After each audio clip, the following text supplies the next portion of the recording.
నమస్తే, welcome to great Andhra. మనతో పాటు ఉన్నారు సీనియర్ పొలిటికల్ అనలిస్ట్ జిఆర్ మహర్షి గారు. నమస్తే సార్. నమస్తేమ్మా.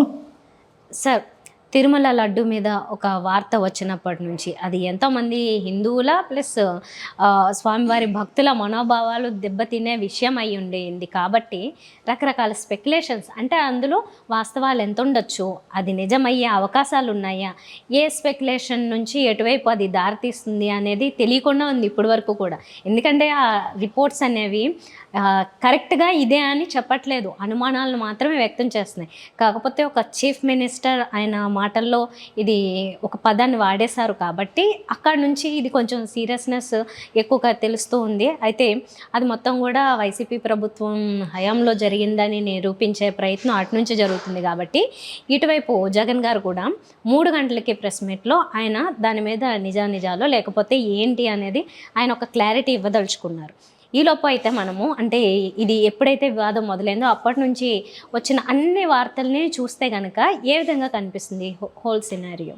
అంటే ఏ వార్త ఎవరికి అనుకూలమైన వార్తలు వాళ్ళు రాసుకున్నారు. అసలు వాస్తవం ఏమిటంటే తిరుమల శ్రీవారిని, తిరుమల అంటే కోట్లాది మంది భక్తులు చాలా ఇష్టంగా కళ్ళకద్దుకొని, అది చిన్న ముక్కైనా సరే, ఒక లడ్డు అనేది పెద్ద లడ్డునే కనక్కర్ల, ఒక చిన్న బూందీ అయినా సరే అది కొండ ప్రసాదం అంటే కళ్ళకద్దుకొని తిని కోట్లాది మంది భక్తుల మనోభావాలతో ఈ రకంగా పొలిటికల్ ఆటలు ఆడుకోవడం అనేది కరెక్ట్ కాదు.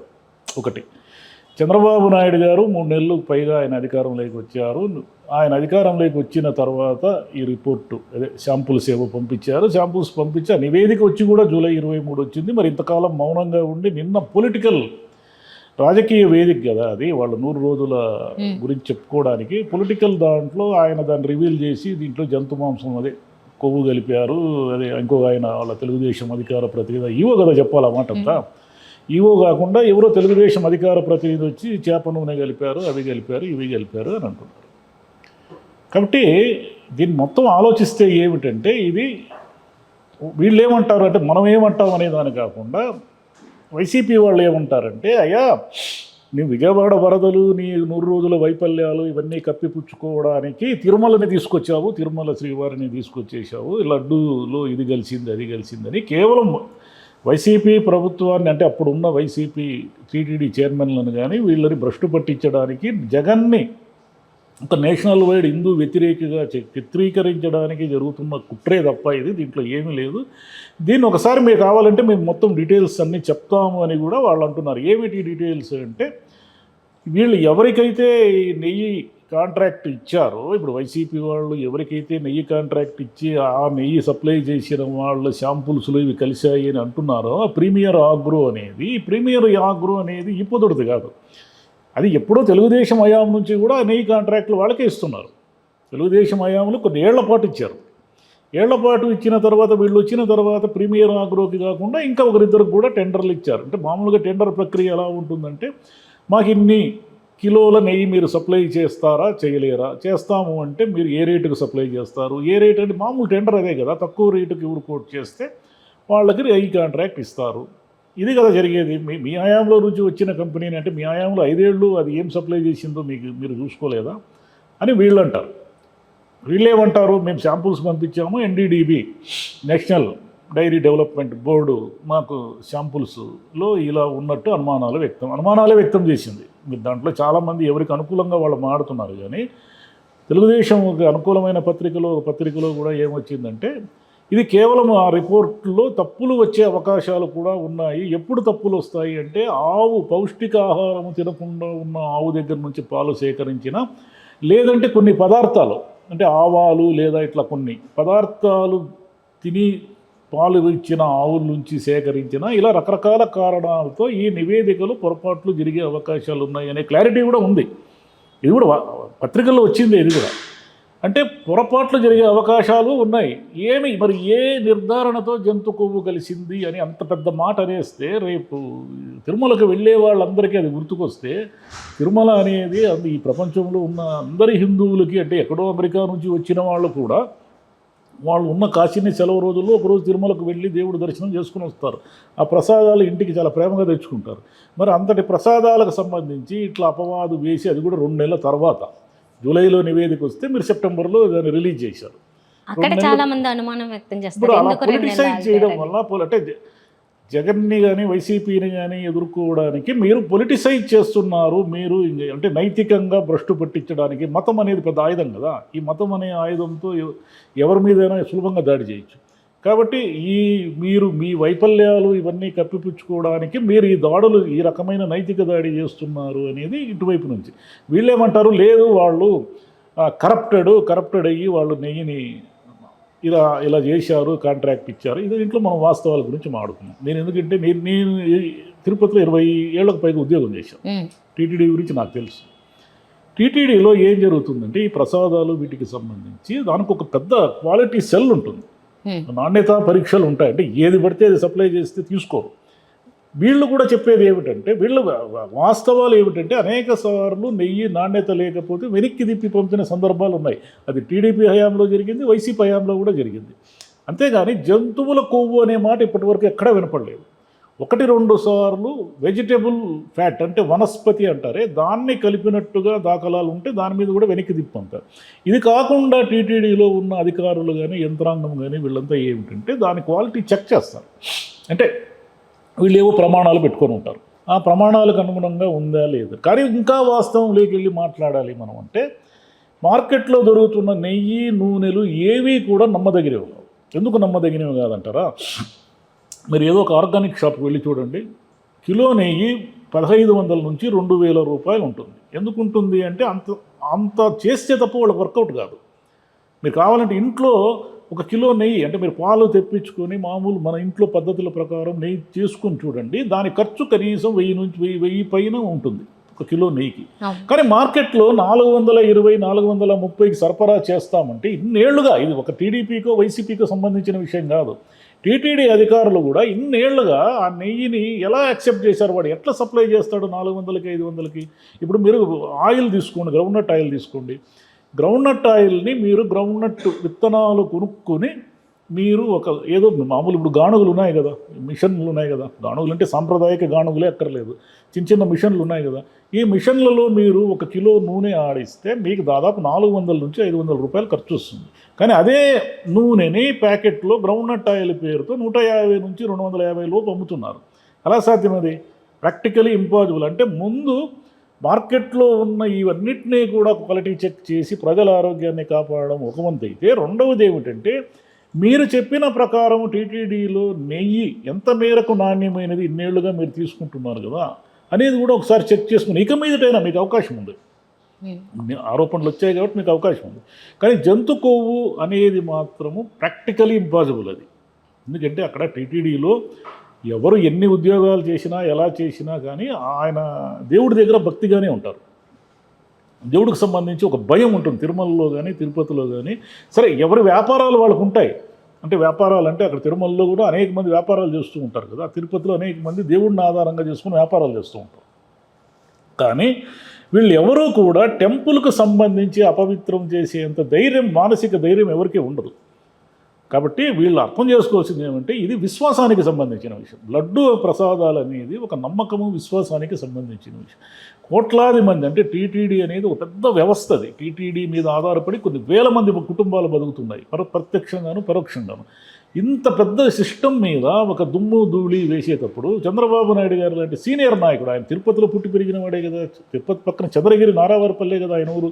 నారావారిపల్లిలో ఉన్న ఆయనకి తిరుమల గురించి, తిరుమల పవిత్రత గురించి మనం కొత్తగా చెప్పేది ఏముండదు. ఆయనకి వైసీపీ మీద ఏదైనా కోపాలు ఉంటే ఇంకో రకంగా మాట్లాడవచ్చు. కానీ తిరుమల లడ్డుని అది కూడా 2 నెలల తర్వాత జంతు మాంసం కలిపేశారు వీళ్ళు అని ఒక ఆరోపణ చేసినప్పుడు, ఆరోపణ ఎలా నిరూపిస్తారు? మీకు ఎన్డీడీబీ రిపోర్ట్లో కూడా ఈ నివేదిక పూర్తిగా నిజం కాకపోవచ్చు అనే మాట కూడా ఉంది కదా. మీరు ఎవరి శాంపుల్స్ పంపించారు? మీరు ఏళ్ల తరబడి మీ హయాంలో అగ్రిమెంట్లో ఉన్న ప్రీమియర్ ఆగ్రో అనే సంస్థకు సంబంధించే కదా మీరు పంపారు. మరి ప్రీమియర్ ఆగ్రో ఇన్నేళ్లుగా ఏమి సప్లై చేస్తూ ఉందో కూడా మీకు కూడా తెలియదా? మీరు అధికారంలో ఉన్నప్పుడు తెలియదా? అందులోని ఈ రిపోర్ట్ మీద సార్ ఇంకన్ని సందేహాలు ఏంటంటే, ఇప్పుడు ఎంతకాలానికి ఒకసారి ఆ టెస్టులు చేస్తూ ఉంటారు. అలా టెస్టులు చేస్తూ ఉంటే, సరే అప్పుడు హయాంలో కూడా ఎన్నిసార్లు ఆ టెస్ట్ చేశారు, ఇప్పుడు ఎన్నిసార్లు చేస్తున్నారు అంటే, పోనీ గత 10 ఏళ్లుగా తీసుకుంటే టీడీపీ హయాము, వైసీపీ హయాం ఎన్నిసార్లు ఆ టెస్టులో ఏమేమి రిపోర్ట్స్ వచ్చాయి అంటే, ఈ ఒక్కసారి వచ్చిన దాన్ని చూడడానికి లేదు కదా, అనుమానం మేబీ ప్రతిసారి వచ్చి ఉండొచ్చేమో అన్నీ చూపిస్తే తెలుస్తుంది. బయట పెట్టండి. మీకు ఏమిటి ఆధారం? ఇప్పుడు ఎలా నిరూపిస్తారు దాన్ని? జంతు కొవ్వు కలిసింది చేప నూనె అని ఆయన ఒక పొలిటీషియన్ చెప్పేశాడు. దాన్ని ఎలా నిరూపిస్తారు మీరు? మీ రిపోర్ట్లోనే ఉంది కదా ఆ పాజిబిలిటీస్, ఈ రిపోర్ట్ తప్పుండే పాజిబిలిటీస్ ఉన్నాయి అని మీ రిపోర్ట్లోనే ఉంది. ఒక ప్రముఖ పత్రికే కదా వేసింది ఆ రిపోర్టు. అదేమి ఊరికే ఏదో సోషల్ మీడియాలో ఏదో యూట్యూబ్ ఛానల్లో వెబ్సైట్లో వచ్చింది కాదు అది. ఇప్పుడేమిటంటే భారతదేశం అంతటా కూడా ఇవన్నీ వైసీపీ వాళ్ళు ఇలా వాళ్ళకి అవన్నీ ఇంత డీటెయిల్స్ అక్కర్లేదు కదా. అసలు టీటీడీ అనే వ్యవస్థలో ఏం జరుగుతుంది ఇవన్నీ అక్కర్లేదు. ఎక్కడో ఢిల్లీలో ఉన్న ఛానల్స్కో ఇంకో దానికి ఏం అవసరం? వాళ్ళు ఏదో ఆవు అది కలిసింది, కొవ్వు కలిసింది, చేప నూనె కలిసింది అంటే ఏంటంటే, దీనివల్ల తిరుమల పవిత్రతని వీళ్ళంతా దెబ్బతీసి ఒక దేవుడి మీద ఉన్న నమ్మకాన్ని దెబ్బతీసే ఒక ప్రయత్నం ఈ పొలిటిసైడ్ వల్ల జరుగుతుంది. రాజకీయ కారణాల వల్ల ఇవన్నీ సరే జరుగుతుంది. సరే, మధ్యాహ్నం పైన జగన్ గారు ఏం చెప్తారో చూద్దాం. ఆయన ఏం చెప్తారు? మాకేం సంబంధము, మీరు మీ హయాంలో ఇవన్నీ చేసినారు కదా, ఇంత అధ్వానమైన ఆరోపణలు ఎందుకు చేస్తారు మీరు, ఇలా మాడతారు అంతేగా. ఆయన కౌంటర్ అటాక్ చేస్తారు. వైవి సుబ్బారెడ్డి గారు ఏమో నా కుటుంబ సమేతంగా నేను వచ్చి ప్రమాణం చేస్తాను అంటున్నారు. లోకేష్ ఏమో నేను కూడా చేస్తాను, మీరు చేస్తే నేను కూడా చేస్తానని సవాల్ చేశాను. మరి ఇద్దరు ప్రమాణాలు చేసుకుంటే ఎవరో ఒకరిదే కదా నిజం ఉంటుంది, ఇద్దరిది నిజాలు ఎట్లుంటాయి? ఇంపాసిబుల్ కదా అది. శిక్ష దేవుడేస్తాడంటే అట్లాంటి ఇక్కడ ప్రజలకి అది కాదు కావాల్సింది. మీరు శిక్ష దేవుడేస్తారా ఎవరేస్తారా అనేది పక్కన పెడితే, మేము రేపు కొండకు పోవాలి కదా, మేము లడ్డూను పట్టుకున్నప్పుడు దాంట్లో జంతు కొవ్వు కలిసింది అనే అనుమానం మా మైండ్లో వస్తే మేము ఆ పవిత్రంగా ఎలా తింటాం దాన్ని? ఎంత పవిత్రంగా ఆనందంగా ఆస్వాదిస్తూ తినే ఆ లడ్డూని ఇప్పుడు అలా చూడలేరు. దాని మీద కూడా మీరు తీసుకొచ్చి రాజకీయ ఆరోపణలు చేస్తే, మీకు నిజంగా అలాంటి జంతు కొవ్వు అనే అనుమానాలు ఉంటే దాన్ని మొత్తం ఒక పెద్ద ఇన్వెస్టిగేషన్ చేయండి. అది చిన్న విషయం కాదు. అంటే ఏదైనా పెద్ద స్కాండల్ బయటికి వస్తే మీరు ఎంత పెద్ద ఎత్తున విచారణ చేస్తారో అంత పెద్ద ఎత్తున విచారణ చేయండి. టీటీడీలో అసలు ఏం జరుగుతూ ఉంది, అధికారిక వ్యవస్థ ఉందా లేదా, ఇవన్నీ కూడా. ఇక్కడ ప్రాబ్లం ఏమిటంటే, టీటీడీ ఈవోగా పనిచేసిన ధర్మారెడ్డి గారు ఆయన విపరీతమైన అహంకారంతోనూ తాను జగన్కి సన్నిహితుడు అనే దాంతో ఆయన ఇష్టం వచ్చినట్లు ఉండడం, ప్రవర్తించడం. ఆయన కదా ఇప్పుడు సమాధానం చెప్పాలా? ఇప్పుడు శ్యామలరావు గారు కదా చెప్పాలా? అంటే ఈవో శ్యామలరావు గారు కదా జంతు కొవ్వు కలిసిందని చెప్పాలి, చంద్రబాబు నాయుడు గారు కాదు చెప్పాల్సింది. అదేవిధంగా ధర్మారెడ్డి గారు సమాధానం చెప్పాలి. ఇప్పుడు అసలు ఏం జరిగింది తన హయాంలో ఇదంతా కూడా. ఆయన మీద తిరుపతిలో కానీ రాజకీయ నాయకులకు కానీ ఉన్నటువంటి విపరీతం కోపము, ద్వేషం వల్ల ఈయన చేసి ఉంటాడేమో అనే ఒక రకమైన అనుమానాలకి అనవసరంగా ఆయన వ్యవహార శైలే దారితీసింది. ఈ అన్ని ప్రభుత్వాలు ఏం చేస్తున్నాయంటే, టీటీడీని భ్రష్టు పట్టించేదానికి టీటీడీ ఈవోలుగా వాళ్ళని అధికారిక పనులు చేయనివ్వకుండా తమ లైజాన్ ఆఫీసర్లుగా నియమించుకుంటున్నాయి. ఎందుకంటే ఇది టీడీపీలోనూ జరిగింది, వైసీపీలోనూ జరిగింది. వైసీపీ వస్తే ధర్మారెడ్డి వస్తాడు, టీడీపీ వస్తే ఎవరు వస్తారు? టీడీపీ గత చంద్రబాబు నాయుడు గారి హయాంలో బాలసుబ్రహ్మణ్యం అనే ఆయన కొన్ని ఏళ్ల పాటు జేఈఓగా పనిచేశారు. తర్వాత ఎవరు పనిచేశారు? శ్రీనివాసరాజు గారు అనే ఆయన కొన్ని ఏళ్ల పాటు పనిచేశారు. ఒకే అధికారి కొన్ని ఏళ్ల పాటు కొండ మీద ఎందుకుంటాడు? కేవలం వీళ్ళ దర్శనాలు, వీళ్ళ ప్రయోజనాలు, వీళ్ళ లైజరింగ్, అంటే దేవుడిని ఒక లైజరింగ్ ఆఫీసర్గా ఏదో వచ్చే వాళ్ళకి దర్శనాలు చేసి తమ ప్రయోజనాలని నెరవేర్చుకునే విధంగా అక్కడ ఒక అధికారిని పెట్టి ఆయనతో మీరు పనులు చేయిస్తే ఇట్లాంటి ఆరోపణలు రాకుండా ఏమవుతాయి? ఇరు పార్టీల వాళ్ళు ఆలోచించాలి. ఇప్పుడు టీటీడీ వాళ్ళు ఏం చేస్తారు? ఎవరు తెస్తారు, సుబ్బయ్యను ఎల్లయ్యను తెచ్చాడు పెడతారు. అతను 2029 వరకు అతనే ఉంటాడు, కావాలంటే చూడండి ఏం జరిగేది అది. ఎందుకుంటాడు ఒక అధికారి? ఎందుకు అన్నేళ్ల పాటు ఉంటాడు? ఈవోలనేమో మార్చేస్తూ ఉంటారు, పైన ఉండే జేఈఓనేమో ఎవరు మార్చరు. ఎందుకు మార్చరు?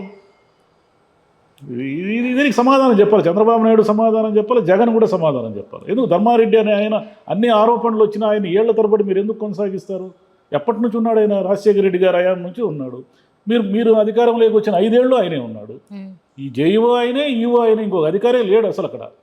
అన్ని బాధ్యతలు ఆయనే టీటీడీ చైర్మన్ కూడా. టీటీడీ చైర్మన్గా ఊరికే వీళ్ళ పేర్లు ఉంటాయి కానీ సుబ్బారెడ్డి గారు, కరుణాకర్ రెడ్డి గారి పేరు అంతా అజమాయిష్ అంతా ఆయనదే కదా. ఇప్పుడేమో వీళ్ళు సమాధానం చెప్పాలి, ఆయన ఎక్కడున్నాడో తెలియదు. ఇది అక్కడ తిరుమలని భ్రష్టు పట్టించేదానికి రాజకీయంగా వీళ్ళు ఆయుధాలుగా వాడుకుంటున్నారు. ముందు ఆ ప్రయత్నం మానుకోవాలి.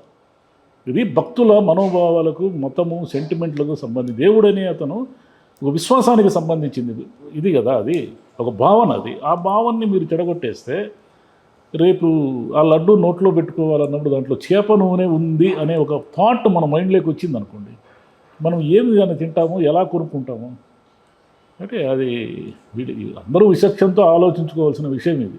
అసలు నెయ్యి అంత తక్కువ రేటుకి ఎందుకు వస్తుంది, వాడు ఎలా సప్లై చేస్తాడు అనేది బేసిక్ క్వశ్చన్. ఇప్పుడు చంద్రబాబు నాయుడు గారికైనా గతంలో వాళ్ళకైనా ఎలా సప్లై చేస్తాడు 450 రూపాయలు? మీరైనా హెరిటేజ్ నెయ్యి ఎంతకు అమ్ముతున్నారు? బయట 550కు 600కు అమ్ముతున్నారు. ఎలా అమ్ముతారు మీరు 600 రూపాయలకి? ఎట్లా వస్తుంది మీకు నెయ్యి? అది నిజంగా మీ నెయ్యి ఒరిజినల్ నెయ్యేనా? ఒరిజినల్ నెయ్యి 600 మీరు ఇవ్వగలరా ఎవరన్నా ప్రపంచంలో? ఇంకా అసలు ఈ ఫుడ్ కి సంబంధించిన మరి ఫుడ్స్కి సంబంధించి కదా, మీరు హెరిటేజ్ నెయ్యి కూడా మీరు కల్తీ అమ్ముతున్నారా? దశాబ్దాల తరబడి అమ్ముతున్నారు, మరి కల్తీ అమ్ముతున్నారు మీరు. మరి వాళ్ళే సమాధానాలు చెప్పాలి అన్నిటికీ. ఇంకా షర్మిల గారు కూడా అన్నారు కదా, అంటే ఈ ఇష్యూని ఎలా చూడాలి అని ఆవిడే ప్రశ్నిస్తున్నారు. అంటే ఇన్ని రోజులు ఏం చేసినా సమర్థించుతూ లేకపోతే వాళ్ళు సపోర్ట్ చేసుకుంటూ వచ్చారు అని ఆవిడ మీద ఉన్నాయి కదా ఈ ఆరోపణలు. ఇప్పుడైతే ఆవిడ కూడా ఈ 100 రోజు పాలనకు సంబంధించి మీరు దాన్ని పక్కదావ పట్టించడానికా, లేకపోతే అక్కడ నిజంగానే ఏమన్నా జరిగిందా, జరిగితే పూర్తి స్థాయి విచారణ జరిపించండి, శిక్షించాలి కూడా, లేకపోతే అలా వదిలేసేయడానికైతే వీల్లేదు, మేము కూడా సీరియస్గా తీసుకుంటున్నామని. పెద్ద విషయం అది. చంద్రబాబు గారు పాసింగ్ కామెంట్ చేయకుండా దీని మీద మేము ఇప్పుడు వీళ్ళు కోర్టుకు పోతున్నారు. వైసీపీ వాళ్ళు ఏం చేస్తున్నారంటే, కోర్టులో మేము తెలుసుకుంటాం, మా మీద వచ్చిన ఆరోపణలు మీరు ప్రూవ్ చేయండి, ప్రూవ్ చేసి తీరాల్సిందే అని వీళ్ళు హైకోర్టుకు కాకపోతే సుప్రీంకోర్టుకి వెళ్తారు. ఇంకొక చిన్నది విషయం సార్, ఇది ఒకసారి నెయ్యి వస్తే అది ఎన్నో రోజులు నిలవేమి ఉండదు. అక్కడ ఒక 10 days ఉంటుంది, 10 days మళ్ళీ ఇంకో నెయ్యి వస్తుంది, అది మారుతూ ఉంటుంది. మారుతూ ఉన్నప్పుడు ఎందులో ఏది జరిగింది, ఏ టెస్ట్లో ఇది వచ్చింది, తర్వాత దాంట్లో ఉందా, లేకపోతే ముందు వాటిల్లో అంతా కూడా ఇదే ఉందా, ఈ విషయాలు కూడా తెలియదు. మరి అంటే టెండర్ వాళ్ళకే ఇచ్చినప్పుడు వాళ్ళు అదే సప్లై చేస్తారు. చేయడం కూడా సులభం.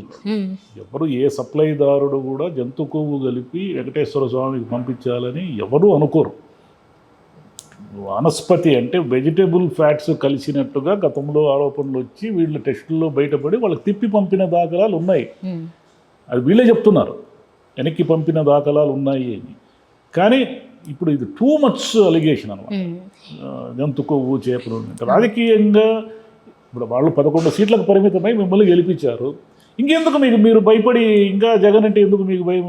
రాజకీయంగా అతని మీద ఈ మత విశ్వాసాలకు సంబంధించి ఆరోపణలు చేయడం అనేది, లేదా మీకు నిజంగా మీ దగ్గర సాక్ష్యాధారాలు ఉంటే బయటపెట్టి విచారణ చేసి ప్రూవ్ చేసి శిక్షించండి. దానికి సంబంధించిన ఏ అధికారినైనా ఏ రాజకీయ నాయకుడినైనా శిక్షించండి, దానికి ఎవ్వరూ వద్దనరు. కానీ ఏమున్నాయి మీ దగ్గర? అది కదా సమస్య. ప్రూవ్ అవ్వకుండా ఇంకా దాని గురించి అసలు అలాగా ఊరికే ఒకటి గాలివాటుగా ఒక వార్త వదిలేస్తే ఎన్నో వార్తలు వస్తూ ఉంటాయి. ఈరోజు ఉన్న న్యూస్ రేపు ఉండదు. కానీ ఇది దేవుడికి సంబంధించిన విశ్వాసానికి సంబంధించింది కదా. విశ్వాసానికి సంబంధించిన విషయాన్ని అట్లా గతంలో ఏదేదో అన్నారు, ఆ కొండ మీద శ్రీవారికి అది జరిగింది, ఇది జరిగింది, అది జరిగింది. మరి ఏవైనా ఒక్కటైనా ప్రూవ్ అయినా? ప్రతిసారి ప్రతి ప్రభుత్వము ఏదో ఒక రూపంలో దేవుడిని తీసుకొచ్చి రాగుతుంది తమ రాజకీయ అవసరాలకి లేదా ఆరోపణలకి. కాబట్టి ఇది అందరూ ఆలోచించుకోవాల్సిన విషయం. ఇది చంద్రబాబు నాయుడు గారు లాంటి సీనియర్ నాయకుడు పాసింగ్ కామెంట్ చేయకుండా ఉండాల్సింది. ఒకవేళ చేస్తే దానికి కట్టుబడి ఉండాలి. దానికని తన దగ్గర ఉన్న అన్ని సాక్ష్యాధారాలు బయటపెట్టి దాని మీద ఏం చేస్తారు, దాని మీద రేపు కోర్టు అడుగుతుంది అనుకోండి, హైకోర్టు మీ దగ్గర ఏం సాక్ష్యాధారాలు ఉన్నాయని అడిగితే మీ దగ్గర ఏమున్నాయి ప్రూవ్ చేయాలి కదా. ఇది వైసీపీకి సంబంధించిన విషయం కాదు, టీడీపీకి సంబంధించిన విషయం కాదు, కొన్ని కోట్ల మంది మనోభావాలకు సంబంధించిన విషయం, ప్రజలకు సంబంధించిన. అప్పుడు ఆర్థిక విషయాలు అయితే జనం మర్చిపోతారమ్మా, కానీ ఆధ్యాత్మిక విషయాలు అనేటివి చాలా సెన్సిటివ్ విషయాలు. వాటిని అంత సులభంగా జనము తీసుకోరు, సీరియస్గానే తీసుకుంటారు. Right sir. మరి జగన్ గారు ప్రెస్ మీట్ తర్వాత ఏమన్నా క్లారిఫికేషన్ ఇస్తారా? అసలు ఇంకా అది ఎటు వెళ్ళబోతుంది అనేది ఇంకా దాని తర్వాత నేను తిరుపతిలో చూశాను కదా, ఏమీ లేని వాళ్ళు కూడా పైసా కూడబెట్టుకొని ఆయనకు ముడుపులు కట్టుకొని తమ దగ్గర ఉన్నటువంటి అతి పేదవాళ్ళు, అంటే దర్శనం కోసం 2 రోజులు 3 రోజులు పడిగాపులు కాచి తమ దగ్గర ఉన్న ముడుపుల్ని ఆ హుండీలో వేసిపోయేంత భక్తిగా ఉంటారు. అది డబ్బున్న వాళ్ళు కావచ్చు, కోటీశ్వరులు కావచ్చు, నిరుపేదలు కావచ్చు. ఇంతమందికి సంబంధించిన విషయాన్ని అంత సులభంగా దాన్ని ఇష్యూ చేసేసి మీరు లడ్డూ మీద అనుమానాలు రేకెత్తించేస్తే అట్టది కాదు కదా. అది మొన్నేమో ఇది మనిషికి ఇంతే ఇది లిమిట్ అన్నారు, ఆ లిమిట్ నుంచి ఇది వచ్చేసి అసలు సరే ఎవరు కొనకుండా పోయే పరిస్థితి, తీసుకోకుండా పోయే పరిస్థితి వచ్చేలాగా అయిపోయింది. ప్రాబ్లం ఎక్కడుందంటే, ప్రాబ్లం ఉంది, మీకు గత 20-25 ఏళ్ల క్రితం అంటే 1980 ప్రాంతంలో మేము తిన్న లడ్డు రుచి ఇప్పుడు మనం తింటున్న లడ్డు రుచి ఒకటి కాదు. ఆ రోజుల్లో లడ్డు అనేది చాలా క్వాలిటీగా చాలా టేస్టీగా చెడిపోయేది కదా అంత సులభంగా, అంటే దాంట్లో ఉన్న వేసి ఇంగ్రీడియంట్స్ ఏమైనా. ఇప్పుడు 20 ఏళ్ల తర్వాత ఏంటంటే లడ్డు అనేది బిజినెస్ కాదు కదా, అది వ్యాపారం కాదు, అది ప్రసాదం. అది మీరు లడ్డూని దీనికి రేట్ ఎక్కువ పెట్టాలి, దీనికి రేట్ తక్కువ పెట్టాలి, మాకు వర్కౌట్ కాదు ఈ రేటుకి, ఇలాంటిదంతా మాడకూడదు. టీటీడీ వాళ్ళు కూడా మాడకూడదు. భక్తులందరూ డబ్బులు వేసిపోతేనే కదా మీ టీటీడీ అనే సంస్థ బతుకుతూ ఉంది. మరి భక్తులకు లడ్డూలు మీరు నాణ్యమైన లడ్డూలు సప్లై చేయకుండా దాంట్లో కూడా క్వాలిటీ లెస్గా ఉంటే ఎట్లా? మరి ఇప్పుడు ఈరోజు క్వాలిటీ లేదనేది అందరికీ తెలుసు. అంటే అంత మునుపు 20 ఏళ్ల క్రితము అంటే మాకంటే పెద్దవాళ్ళు తిన్న లడ్డు మేము తినుండకపోవచ్చు, అది ఇంకా క్వాలిటీ ఉండొచ్చు. కారణాలు ఏమైతేనేమంటే ఆ రోజుల్లో ఈ సేంద్రియం ప్యూర్లీ ఆర్గానిక్ ఉండడం వల్ల కావచ్చు. తర్వాత రోజుల్లో సంస్థలు టీటీడీ అవసరాలు పెరగడము, లడ్డూల సంఖ్య పెరగడం, వీటన్నిటి వల్ల క్వాలిటీ పడిపోయి ఉండొచ్చు. కానీ ఇప్పుడు మీరు చేయాల్సింది ఏమిటంటే లడ్డూతో వ్యాపారం చేయకండి. లడ్డూ రేట్లు ఇది రాజే ఇది ఇవన్నీ వద్దు. లడ్డూని క్వాలిటీగానే నాణ్యతగానే అందించేదానికి ప్రయత్నించండి. కనీసం మీరు ఏదైతే మీ సప్లైదారులు ఉన్నారో ఆ సప్లైదారులు వాడు ఇష్టం వచ్చినట్టు 100 రూపాయలకు టెండర్ వేసాడు అనుకోండి, కిలో నెయ్యి నేను 100 రూపాయలకి ఇస్తానని ఒక టెండర్ వేసాడు అనుకోండి, మీరు ఎట్లా నమ్ముతారు? మీరు 100 రూపాయలకు వాడు ఎట్లా సప్లై చేస్తాడని నమ్ముతారు? కాబట్టి ఈ విచక్షణని మర్చిపోయి కేవలం వ్యాపారంగా చూస్తే ఏమవుతుందంటే అది ఆధ్యాత్మికత అనేది మిస్ అయిపోతాం. Right sir. ఫైనల్ ఏంటంటే మీరు ఆరోపణలు చేసుకోవడం కాదు, మాకు తొందరగా అంటే కోర్టుల్లో వేసే సంవత్సరాలు నడిచితే ఇక్కడ అంతకాలం ఎవరు దాని మీద నమ్మకంతో విశ్వాసంతో అది కంటిన్యూ అయ్యే పరిస్థితి లేదు. కాబట్టి తొందరగా దాన్ని ఏదో ఒకటి తేల్చి ఆ ల్యాబ్ రిపోర్ట్లు ఏవో కొంచెం పక్కాగా తెప్పించుకునే ప్రయత్నం చేసి క్లారిటీ ఇస్తే బాగుంటుందని కోరుకుంటున్నాను. Thank you sir. Thank you.